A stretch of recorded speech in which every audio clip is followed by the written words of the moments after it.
Welcome to Fireside Nets, the number one podcast for Brooklyn Nets everything. We are on episode 183. And as always, we're your hosts. I'm Spen. He's Pete. And this fan base has reached its breaking point with ownership, with the front office, the head coach, just about damn near every single player on this team, with maybe, a few exceptions. Pete, first of all, before we get into this dumpster fire that is the Brooklyn Nets, how are you doing otherwise? I'm doing rather lovely. How are you doing? I can't complain, despite the temperature, where we live being below 20 degrees every single day. Frozen. You can't go outside without getting frostbite at this point. Nothing in my personal life outside of my marriage has been going great. Everything's just been shit. I don't want to say that because work's been okay. My work and my marriage have been good. Everything else just sucks. And that includes the Brooklyn Nets. They're a huge reason. If I wasn't a Nets fan, Pete, I could say my life would be exponentially better. How about you? Oh, absolutely. Well, when the Nets win, everything else is put in like rainbow colored glasses. Everything's better. The food tastes better. The water is wetter. The days at work seem shorter. It's beautiful. It's lovely.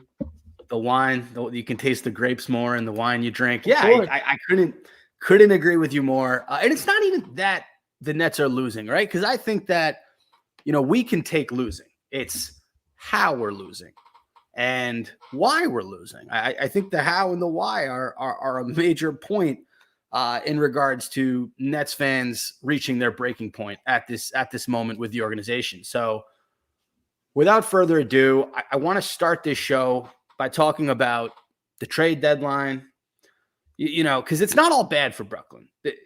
We have the deadline so general managers like Sean Marks can make change and they can try something new.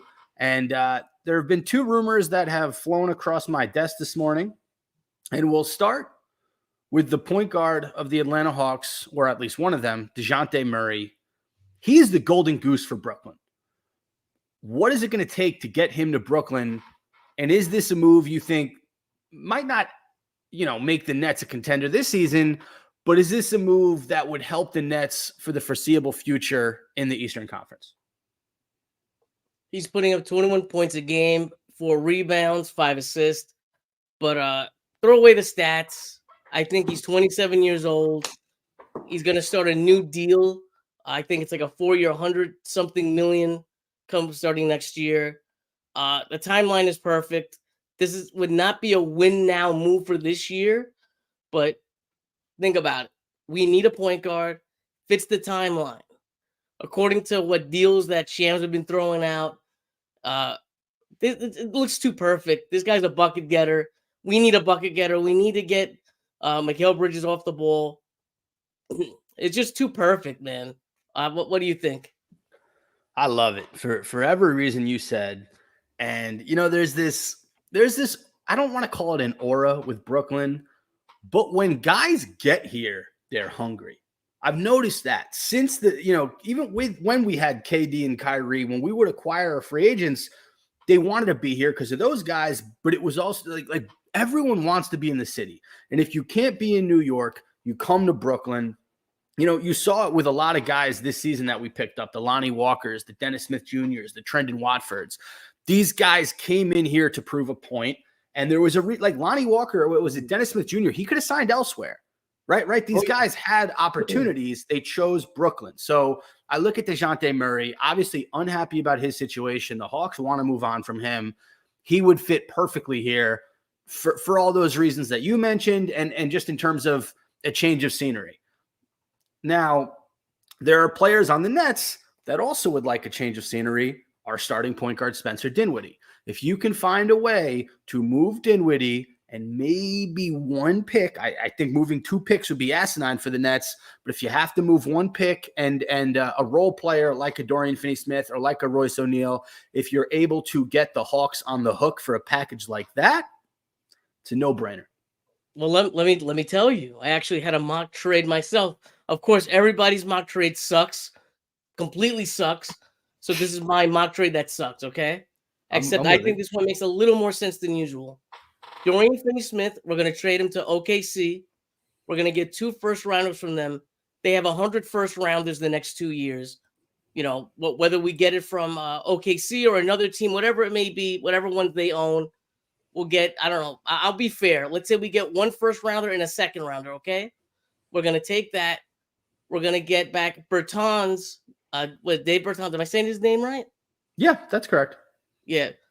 He has a $17 million contract for this year, but next year he's owed only $5 million. So we can just cut him. Not a big thing on the cap. Not a lot of financial implications.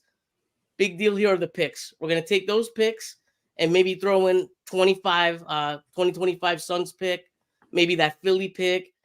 We're going to throw it to Atlanta. We give them Dinwiddie. Clean cap move.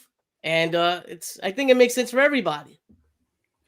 If I'm Sean Marks right now, I'm making you assistant GM because that was beautiful. I think he should, and that wasn't a stupid idea. That was better than half the idiots on the X machine posting mock trades. So I give you a lot of credit, Pete. That was outstanding. Thank you, sir. We don't compliment each other enough on this show. We should do that more. We mostly shit on each other, but it's kind of funny that way. As we lose viewers on the live stream, as I give Pete a compliment. What, you guys want us to be jerks to each other? Is that you it? Like each other? You're friends? Not to mention, I mean, the last few weeks, ever since Trae Young's been hurt, Murray's hit a few game winners. He's looked like that missing piece for Brooklyn, right? Have you scouted him, quote unquote, scouted him? I mean, like, watch his highlights. Man, he does stuff that this team does not have. Well, I was going to say, what is the Nets' major problem in the fourth quarter? Getting a bucket, right? Getting a bucket, closing out games. There's only one guy that's kind of been clutch this year, and it's been Mikal Bridges. He's been the only guy in the fourth who's willing to take the shot, and he's made a few big shots, few big free throws down the stretch. You get a guy like Murray in there, I don't think that what happened against the Clippers happens. I just don't. I don't think you blow as many fourth quarter leads with a guy like Murray who can steady the offense. He can get a mid-range bucket. That's where he lives. But this year, I mean, you're a stats guy. I know his 3-point percentage has improved. I've seen that all over X. I'm very excited about the potential of adding a guy like Murray. And you're right. While it might not be win now, it's definitely a move where other players around the league, oh shit, the Nets got DeJounte Murray. All right, I can play with him. He's a dog. He's a leader. Let me tell you, this is how it's going to unlock the offense. Bridges this year, I think, is struggling because he has the ball in his hand a little bit too much. He's known to be an elite off the ball scorer. 40% catch and shoot, 40% from the corners. You get Murray, you bring him into the offense. He could hold the ball, he could pass the ball, and you just unlock Bridges by putting him in the situation he probably should have been in from the very beginning. And I think they would really work well together. I really do. Murray's playing off the ball right now in Atlanta because when Trae Young was healthy. And that's not his game. His game is to kind of hold the ball. And I think it kind of makes sense, man.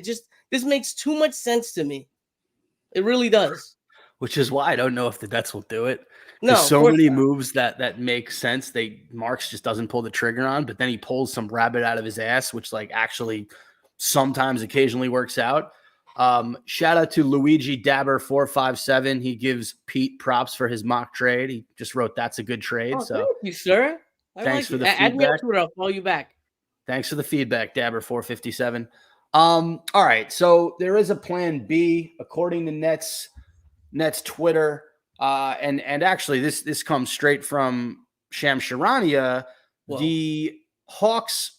So the Lakers are very interested in Murray. I think they're the team that, right now they're on the cusp of being, they're around 500.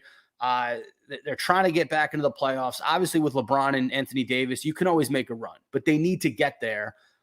They've been clicking a little bit better as of late, despite losing to the Nets a few nights ago. But Murray, that's a potential landing spot for him. Now, the Hawks want nothing to do with Lakers point guard D'Angelo Russell. So the report is that the Hawks want to find a third team to make this trade with. Pete, would it make sense for the Nets to be that third team from a logistic standpoint? And then sort of part B of this question, do you even want D'Angelo Russell back at this point? You know what? It makes a lot of sense until you look at the Lakers draft picks and realize they just traded their last pick to Atlanta in that deal, right? So that means we'd be getting D'Lo possibly for nothing. We'd be helping the Lakers for nothing. Now, do you value D'Angelo Russell enough to say, listen, we'll just take on that contract? And listen, he's been kind of hot lately. I would not be opposed to that, but I need a pick back, man. Too many deals we're doing that we don't get back a pick. I don't think a second rounder would do it for me. Maybe a protected first somewhere down the line. But the thing is, it's probably going to have to come from Atlanta. Atlanta doesn't want to give up a pick. So we're kind of at a stalemate here. I don't not like D'Angelo Russell as a player. I don't. But as you're in this retooling, time period for the Brooklyn Nets, he just doesn't make sense. He's been there before. You moved on from him. You tried to do this with Spencer Dinwiddie, and it looks like it's not going to end very pretty.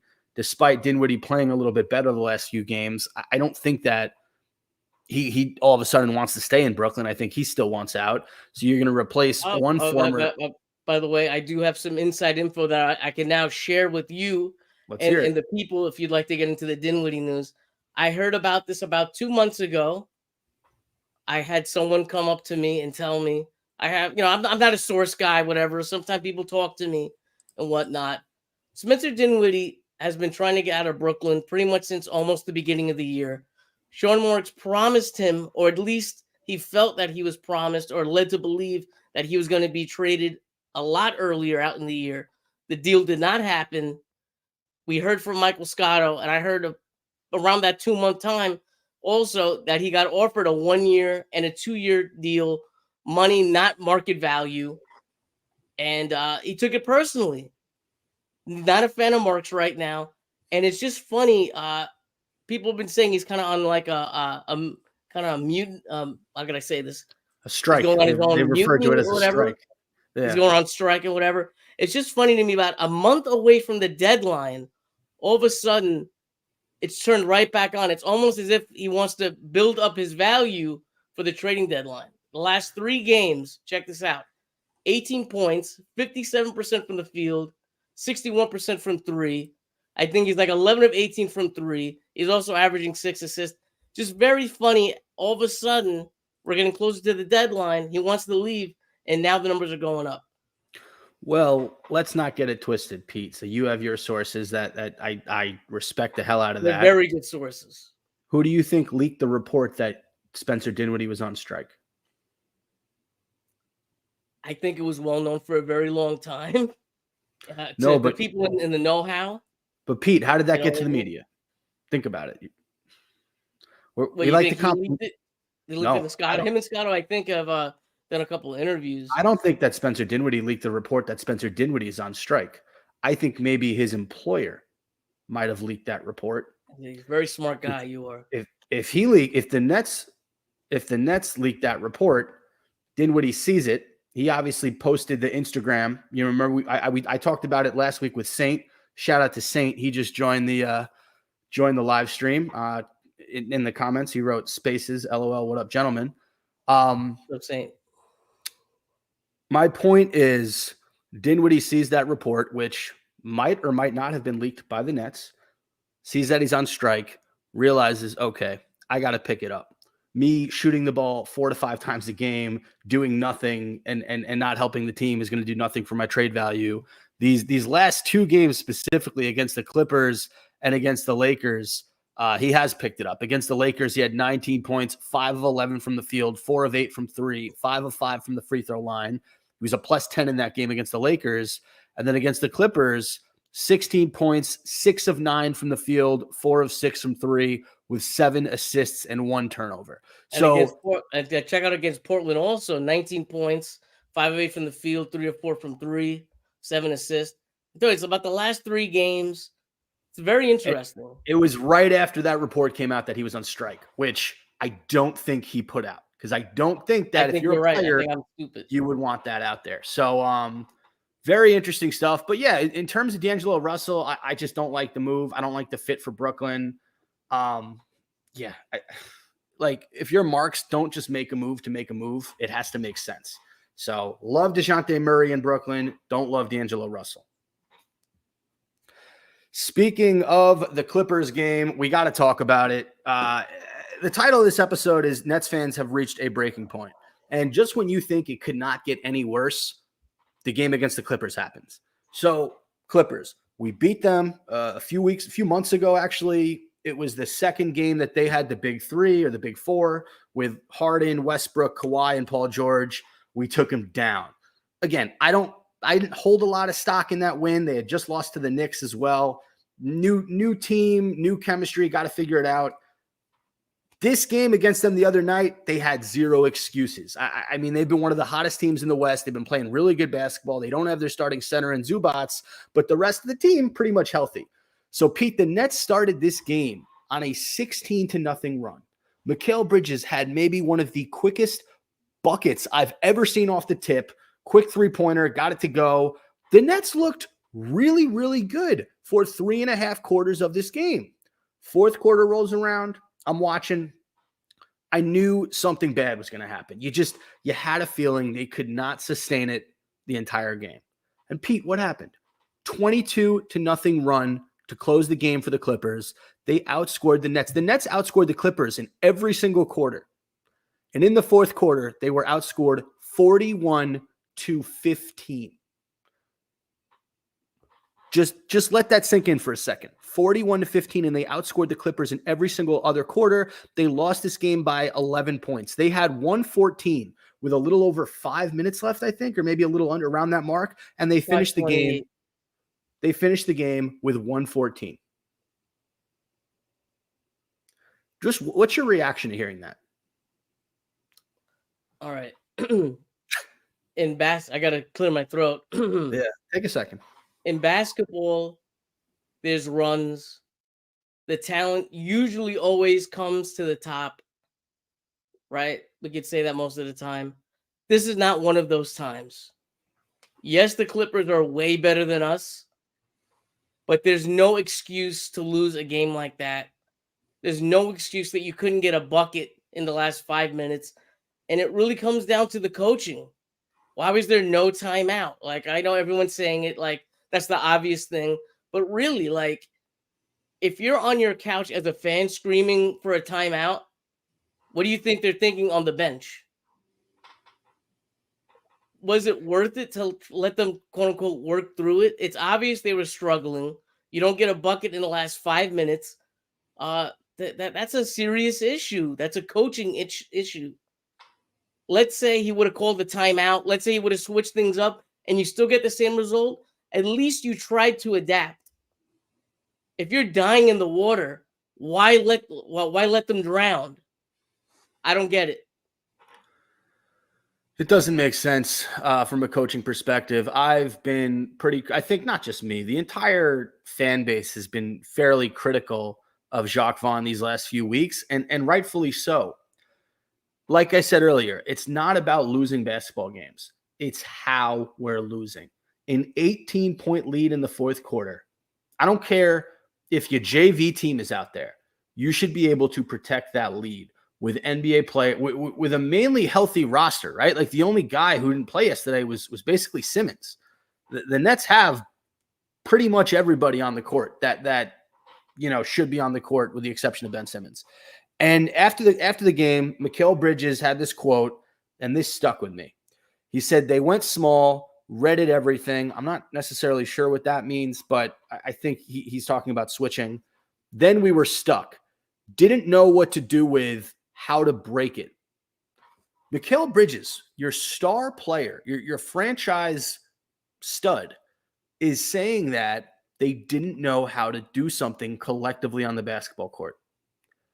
That is 100% on Jacques Vaughn. This isn't the first game of the season. This isn't the 10th game of the season. We are halfway through the NBA season. And you're telling me that they don't know how to switch? That to me is just, that's inexcusable. I don't understand what that means. And I know Vaughn was quoted after the game about this was a good lesson, learned or whatever he said. Enough with learning lessons. No one wants to hear that. This is a mainly veteran team with a few young guys, but you're halfway through the season. The time for learning is over. You can't be losing games like this in this fashion, to just be outscored 22-0 in the final 5 minutes of the game. Can't even score one basket, Pete. Can't call one timeout, change up the defense a little. I understand Claxton was in foul trouble. That shouldn't necessarily lose you a basketball game. You're on mute, my friend, my co-host, my beautiful. You're still there. You go.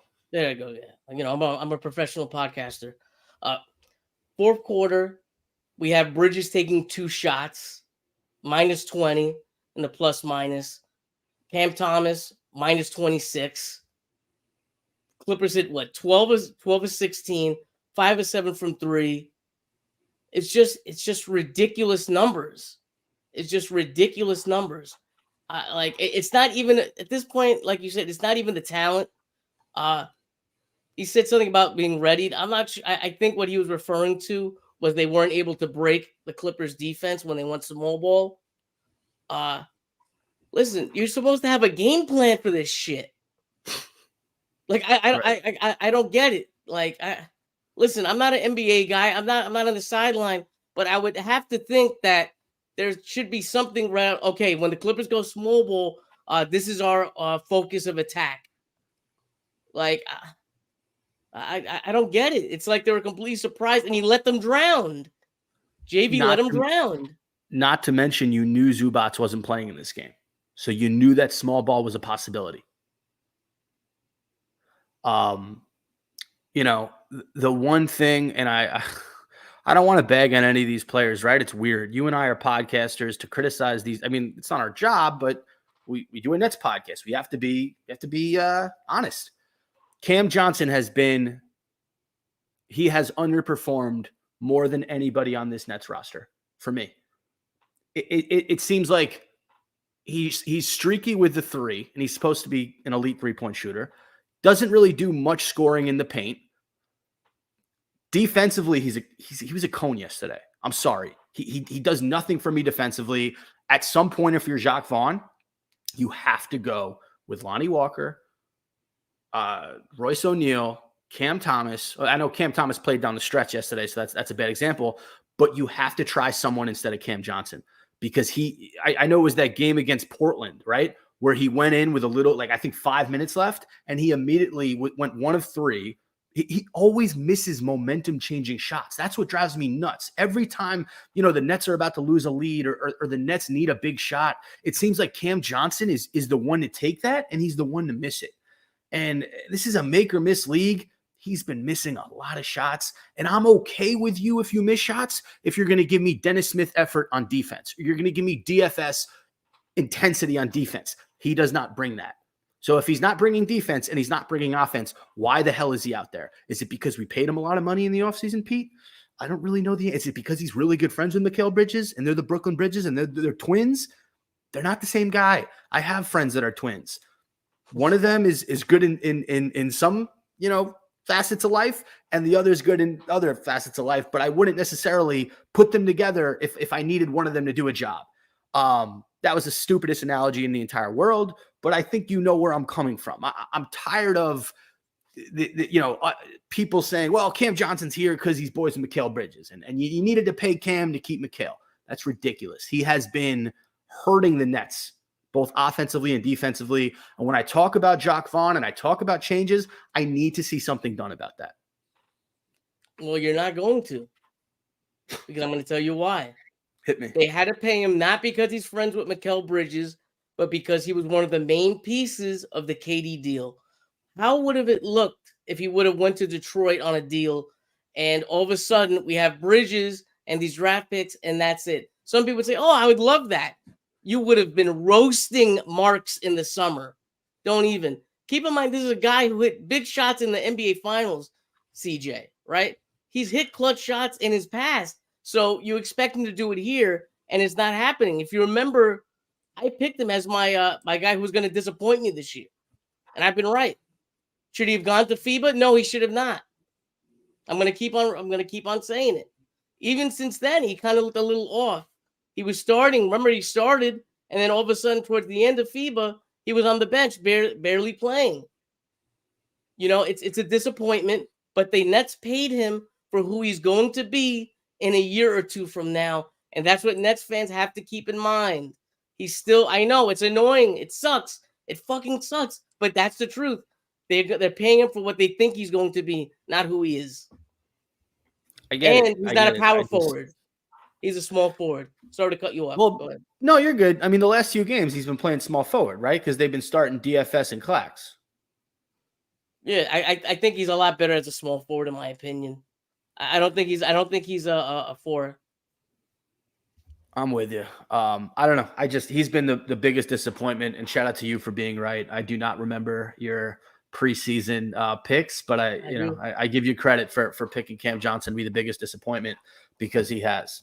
All right. I did want to talk about the Lakers win. I think what makes this season so tough for Nets fans to swallow is you see the way we played against the Lakers. 130-112 was the final. And let me tell you, Pete, Spencer Dinwiddie, Nick Claxton, Mikal Bridges, Cam Thomas, Lonnie Walker, Dennis Smith Jr., and Cam Johnson. 1, 2, 3, 4, 5, 7 guys in double figures. Almost everybody played well in this game.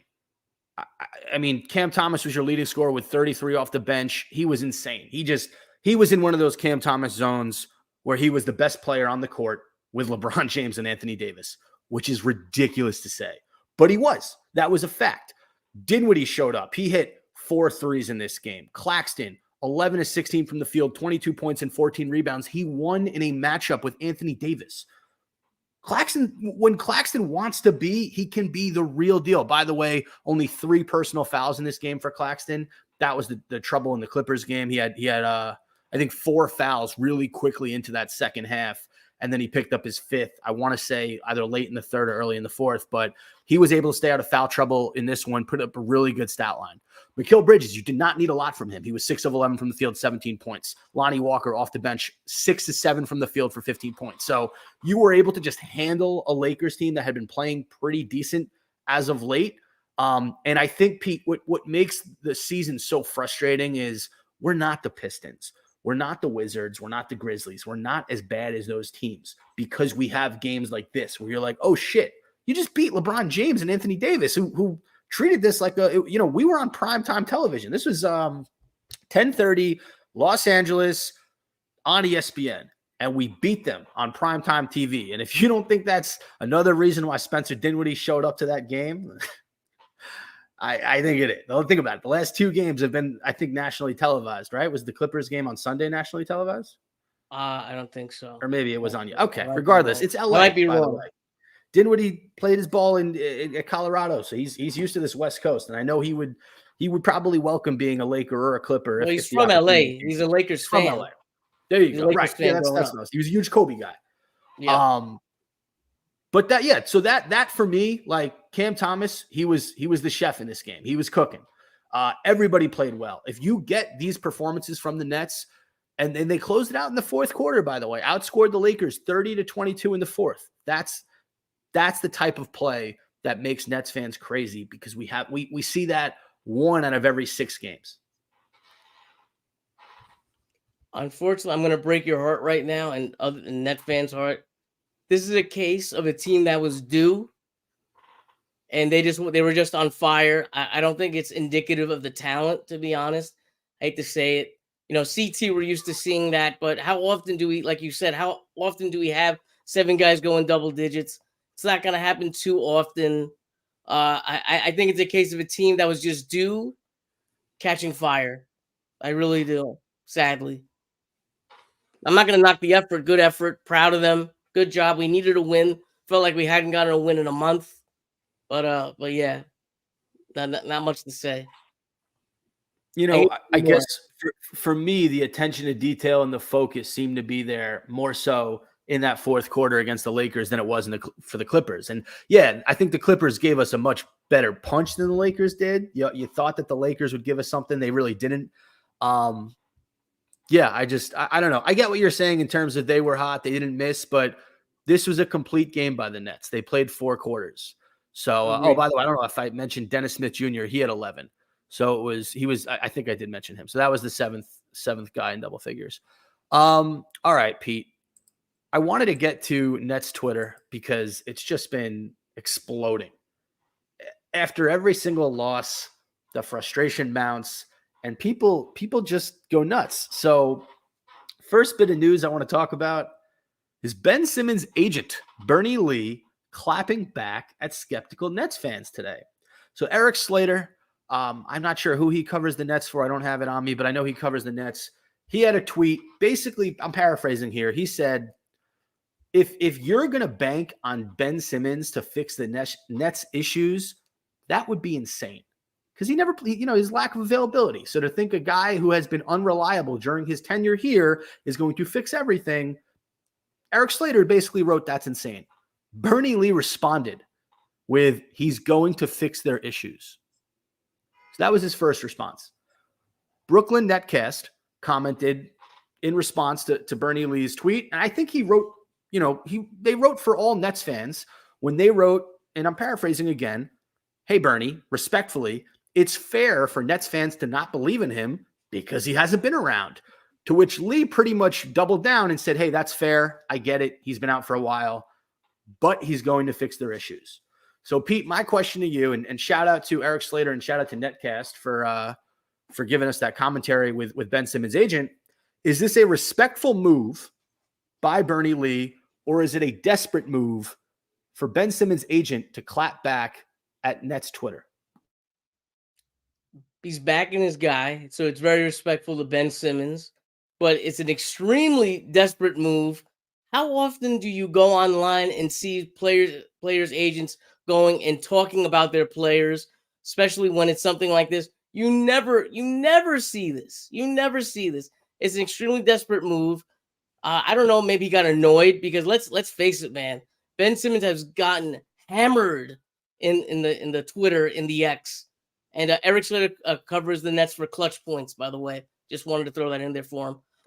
Thank you. Yeah, man. You never see that. So it's very interesting to see that. You never see a player's agent do that. Very, very interesting. Yeah. Have you ever heard of that happen or seen that? Never. No, I think it's wild. I think listen, so, I mean, he responded to Eric Slater, who's a legitimate reporter who covers the Nets for Clutch Points. It's not like he responded to you or me, our personal accounts. So obviously he picked a reputable account to do it. I think it's wild. I think it's a wild move to have to try to put up to fight Ben Simmons' battles for him. Like, just let the guy return and let his play do the talking. Why do you have to convince Nets Twitter that your client is? Yeah, was it desperate? 100%. He's trying to save face for Ben Simmons with the fan base by going to X, by writing, by sticking up for his guy. It's a wild move. That's all I got. I was expecting a little bit more juice, but you think about it. Like, when was the last time you see that? You see Rich, the Rich Pauls maybe be vocal, but that's about it, and that's far and few between. You got to respect the guy for backing Ben. That's his guy, and he's really putting it out there, man. Like, really putting it out there. The other thing is, like, okay, obviously he doesn't have to respond, but Eric Slater just retweeted Bernie's response, and he wrote, no shortage of confidence from Ben Simmons' camp and his ability to return and contribute for an extended period. What are they going to say? He's not like, what are they going to say? He's going to come back and not be good? They can't not build him up. Like, he pays them money to represent him. That 50%, man. 50? 15%. You said that makes a lot more sense than 50. Yeah, I don't know. I know you expected more juice from me. I couldn't even think of something to write to the guy. Like, the fact that he's fighting with Nets Twitter and he's responding to Netcast, and the whole thing is just like, it shows how bad it is, man. What do you say? Shows how bad it is. Yeah. Yeah. Other players responded too on Twitter today. I don't know if you saw. I did. Spencer Dinwiddie took rounds. You saw Claxton. What was the Claxton thing? Remind me about that. Claxton thing was Billy Reinhart, who covers the Nets. So one of the worst parts of that comeback that the Clippers made was as the Nets were struggling, there was an offensive possession where Claxton very early in the shot clock took an uncharacteristic baseline three. Why is that uncharacteristic? He averages less than 1 3-point attempt per game. It's usually at the end of the shot clock if he has to put it up, and every now and again he'll hit one. Like I'm not saying Claxton can't hit an end of the shot clock jumper, but that shot is not in his portfolio. That early in the shot clock baseline three, I don't care how open he was. So Billy Reinhart basically he wrote something. I don't remember what the tweet was, but referencing how bad of a shot selection that was and why that just was a terrible decision on Claxton's part. And Claxton just responded with why. And I think that the answer is kind of obvious. I feel like that wasn't really a question. It was more of a statement. You lost the game. The other team went on a 22-0 run. At that point, every offensive possession is meaningful, right? Even if you get a miss, get a good look at the rim. And that's what sucks. It's not like the Nets were getting great looks and missing. They were not getting good looks at all. That is not a good look. Nick Claxton, I love you. I love your game. I want you to be a Net for life if possible. But you can't defend that shot. I think it's more of a frustration thing. Like let's be honest, nothing else was working. I don't know. It's just when things are bad, frustration mounts, and the social media gets used. That's usually how it goes. Talk to me about the Dinwiddie social media stuff, because that was a lot more interesting. That was a lot more than just a why. Honestly, I don't even have it in front of me. I think it was showing his stats or something like that. And someone was comparing him to Kuzma and Jordan Poole, and he said that he's shooting better than both of them. I thought that was hilarious. And Dinwiddie's taking a lot of shit this year, and I like that he's kind of defending himself, even though a lot of you could say a lot of the criticism is self-imposed, depending if you believe in the strike or not. But I thought that was funny, man. Spencer Dinwiddie's commented to me a couple times. He comments to a couple of the guys on that Twitter a couple times, little jabs here and there or something funny. It's somewhat common. Here's what I'll say about the Dinwiddie stuff. I like that no matter what happens before the deadline, I like that he's playing decent basketball. Whether or not, you believe the strike report or when he was checked out for those several games, I like that it's not ending that way. He seems to be picking it up. He seems to be getting more involved in the offense as of late, taking more three-point shots. In that Lakers game, he was about as aggressive as I've seen him all year. He was going to the free throw line. So I like that part, of Dinwiddie just kind of clapping back at the critics and being like, hey, I'm on strike. Take this 19 and this W in LA. Take this, aggression against the Clippers. And he's showing out. In terms of the Twitter stuff, like, I get it. I think that Dinwiddie is one of those guys in the NBA. I think his game should get a little bit more respect from the general public. And I don't think it does.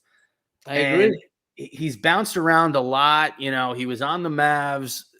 They wanted to get better. They wanted, obviously they wanted the upgrade with Kyrie, which is kind of ironic because when we got rid of Dinwiddie, it was more or less because we didn't have a spot for him with Harden, with Durant, and he also didn't want to be here anyway. But, him and D'Lo are always those guys that teams trade to get the upgrade.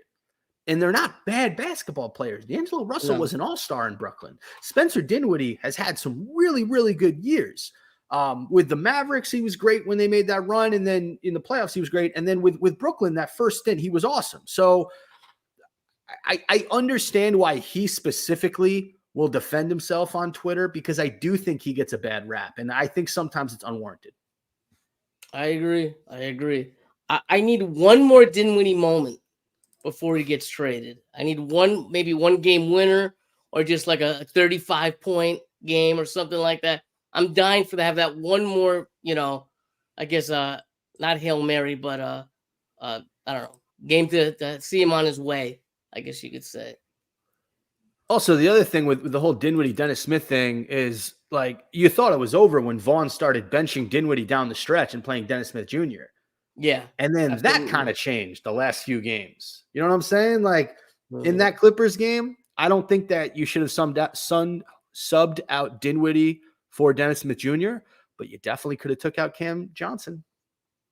You know what? You lead me to this question, and I've been thinking about this. I'm so happy I just remembered it. We talk about, oh, so and so player lost how many games over the year? How many games do you think Jacques Vaughn has lost the Nets over this season? I could think at least five, maybe even close to 10. Like, It's really? definitely a few. It's definitely a few. If look, there are two guys that are part of this Nets team right now, without going at the front office or Joe's side, that I've had major beef with, and that's Cam Johnson and that's Jacques Vaughn.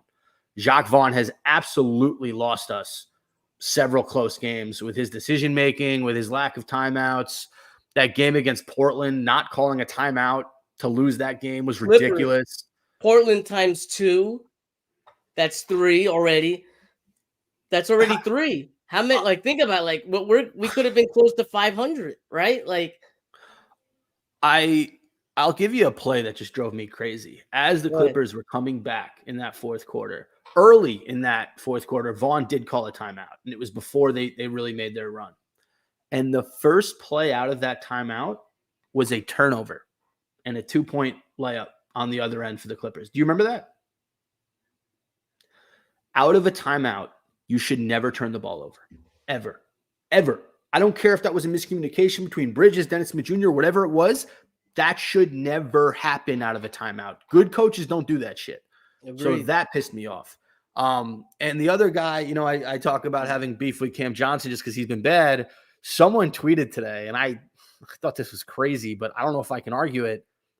Joe Harris was better in his stint with Brooklyn than Cam Johnson has been this season. What do you mean in his stint? Joe Harris is I pretty guess good with Brooklyn. What do you mean? so. You mean Right. last So year? Joe Harris was Joe Harris' best with Brooklyn better than Cam Johnson's best with Brooklyn so far. Absolutely. That is crazy to me. That's wild. And that's just crazy. By the way, Spencer Dinwiddie had responded to the NBA Central tweet that had his stats. And then he just wrote, this was today, he wrote, because they showed his worst field goal percentage of the year. And then he wrote TS percentage with a question mark. What does TS mean? True shooting percentage. True shooting percentage, shot quality, volume. Those are the questions he asked on that tweet. And then when you're right, someone wrote Jordan Poole better than you, so is Kuzma. Dinwiddie wrote, ironically, currently shooting better than both. So shout out to Dinwiddie. Like I said, I like that he sticks up for himself. Anything else, Pete, on Nets Twitter that we need to call out? Because if you're a fan of the Nets and you're not on X, you need to get on. You need to get on X because it's so funny to watch Nets Twitter just go at each other and tear each other's heads off when this team is not performing well. Everybody gets the blame and everybody stands like you have Sean Marks standing up for him. Jacques Vaughn stands, albeit few and far between, standing up for him. Joe Tsai fans. Then you have Mikal Bridges stands and you have, Cam Thomas stands. Just and for every stand, there's like 100 people going at that guy. So anything else on Nets Twitter that you've noticed that is worth bringing up? Yeah, the Cam Thomas crew are insufferable. A couple of people I even fuck with that I like. I don't even know if I should throw their names out, but they drive me insane. It's like every stat is about Cam Thomas. It's like, bro, I get it. Yes, he should be starting. Chill. Just wait 2 weeks. Like, just relax. My God, man, I can't take it. It's like it's almost like a KD stand. That's what it feels like to me, man. It's sad. I like these people too. It's people that I fuck with. Yeah, it's kind of wild. And shout out to Eric Slater, by the way. He's had some great tweets. He posted the clutch stats for the Brooklyn Nets. Have you seen this? I have not. So Mikal Bridges has the most clutch stats. That's the final 5 minutes of games within 5 points. He's Mikal set, by the Bridges way. He's second in the NBA in clutch points, by the way. 59 attempts. He's shooting 54% field goal percentage in clutch, 38% from three. Not bad. Cam Thomas is second in attempts with 29 field goal attempts. He's 24% from the field, 11% from three. That is where Cam Thomas needs to get better. Cam Thomas has not been great to close out games. Yesterday against the Clippers, there were a few threes that he just bricked. I like Cam Thomas a lot. I think pound for pound, he's the best scorer on this team. He needs to be better in crunch time with his decision-making.